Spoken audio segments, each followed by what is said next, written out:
Welcome to the Depth Dive. Today, we are getting into a source that looks pretty small on the shelf, but wow, its influence is just huge. James Allen's 1903 book, As a Man Thinketh. You could say it's really the bedrock for a lot of modern self-help stuff. It demands, total responsibility. So our mission today isn't just to read you quotes. We want to pull out the real core truths from Allen's work, the stuff you can actually use. We're aiming for that shortcut. Understanding how your deepest thoughts really do shape your world, your destiny, circumstances, even who you are as a person. It starts with a pretty bold claim, doesn't it? Yeah. Especially for, 1903?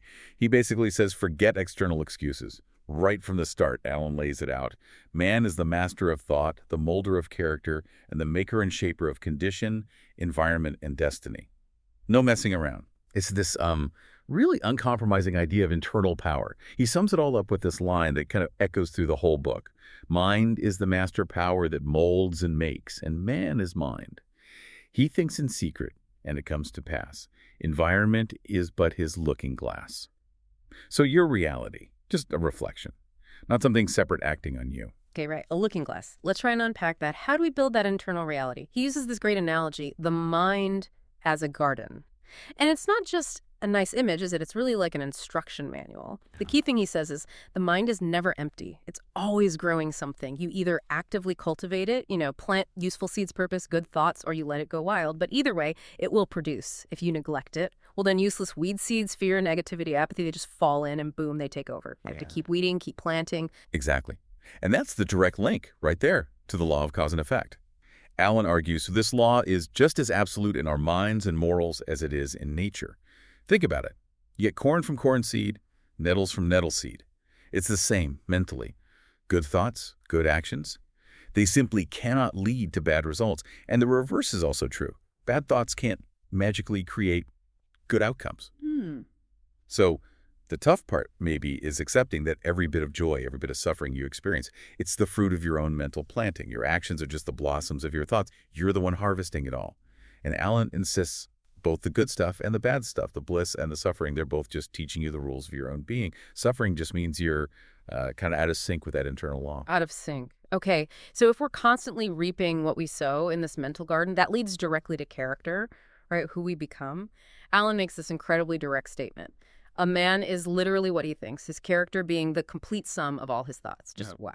And what's wild is how he completely separates character from, luck or fate. It's not chance, it's not who you know, it's the natural result of continued effort in right thinking. It sounds freeing, because the control is yours.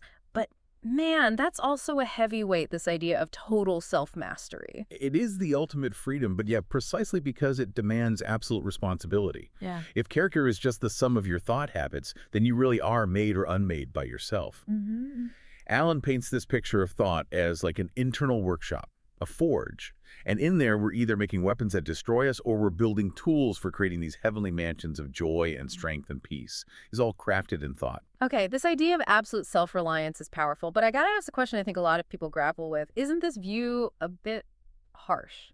Does it leave any room at all for things like systemic problems, social injustice, or just plain bad luck, unavoidable tragedy? Is he really saying everything out there is just a mirror of what's inside? 100%. That's probably the biggest challenge in Allen's work, He does acknowledge the external world exists, obviously.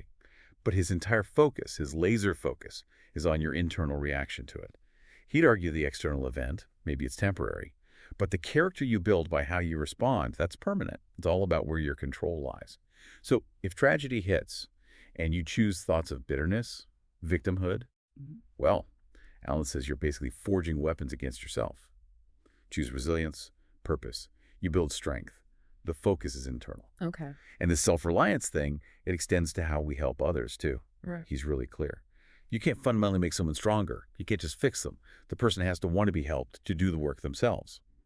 Even then, Allen says the weaker person has to become strong of himself. They must, by his own efforts, develop the strength which he admires in another. You own your thoughts, so you own your condition. Period. Right. That moves us from the why to the how. If character is built inside, how does that inner world actually, show up outside? Allen tackles this link between inner and outer with a really crucial distinction. He says, men do not attract that which they want, but that which they are. Ah, yes. That's absolutely fundamental to his whole system. He argues your outer conditions, your circumstances, are always harmoniously related to your inner state. They match up. Circumstance doesn't create you, it reveals you to yourself, mainly. Think about how often we fight against the outside stuff, the money problems, the difficult boss. Alan would say that's like fighting the effect while you're still feeding the cause, the negative or limiting thought pattern inside your own head, or heart, as he puts it. Okay, so what's the actual process then? How does a thought, which feels like nothing, turn into solid circumstance? It can sound a bit like magic, but Alan lays out a kind of crystallization process. How does that work? It's not magic, it's more like a reinforcement, habit formation. He didn't use our modern terms, but that's basically it. It's a chain reaction, really. Thought, repeated thought, quickly crystallizes into habit. And then that habit, lived out day after day, solidifies into circumstance. Thought leads to habit, habit leads to circumstance. Okay, break that down. Give us an example. Sure. Let's say persistent thoughts of fear and doubt. They crystallize into habits of maybe procrastination or avoiding challenges. Those habits then solidify into circumstances of, I don't know, missed opportunities, lack of progress, feeling stuck. See the chain. Got it. And the positive flip side. Okay, take courage. Deliberately holding courageous thoughts. That crystallizes into habits of, say, taking action, speaking truthfully, pushing through difficulty. Those habits then inevitably solidify into circumstances of, well, success, freedom, maybe abundance. Because someone acting that way creates those outcomes. The outer world just reflects the inner habit, which started with a thought. Which totally reframes the idea of luck or chance, doesn't it? It's Yeah. frustrating when successful people just say, oh, I got lucky. Alan had something to say about why we see it that way. He did. He points out that people who are, let's say, less thoughtful or maybe haven't put in the same effort, they only see the end result, the achievement, the nice house, whatever. And because they don't see the process, the years of focus, the hard work, the setbacks overcome, the sacrifices made, they just call it luck. They miss the whole invisible journey of forging thought into reality. Right. They see the destination, not the road trip. Exactly. And that journey requires real focus, which brings us to purpose. Alan argues that weakness, all those little worries, fears, self-pity, it crops up when people lack a central purpose in their life. Without that core goal, thoughts just scatter everywhere, like weeds. And he's pretty blunt. Weakness, he says, just can't survive in a universe that's constantly evolving towards strength. So the strategy then? Find a legitimate purpose, Yeah. something meaningful, and make that the central point for your thoughts. You have to consciously direct your mental energy towards it.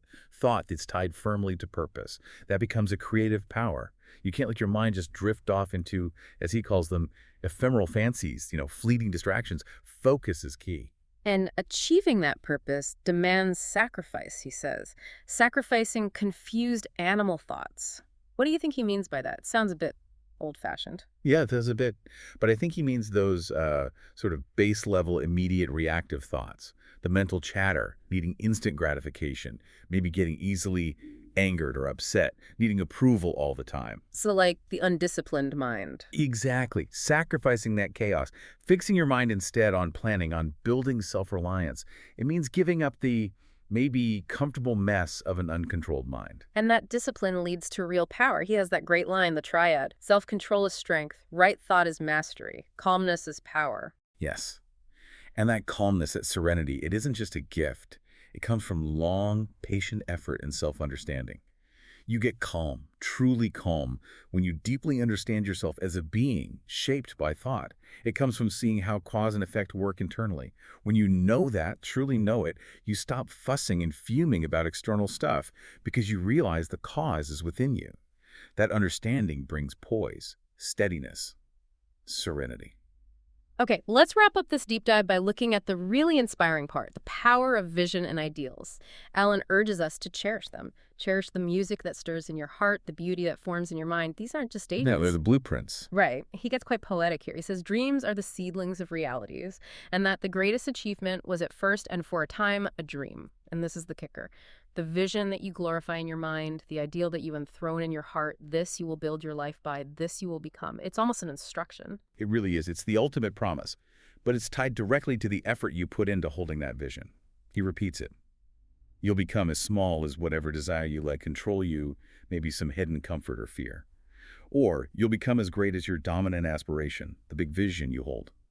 The soul, he says, attracts what it secretly loves and what it secretly fears. It draws that reality towards itself.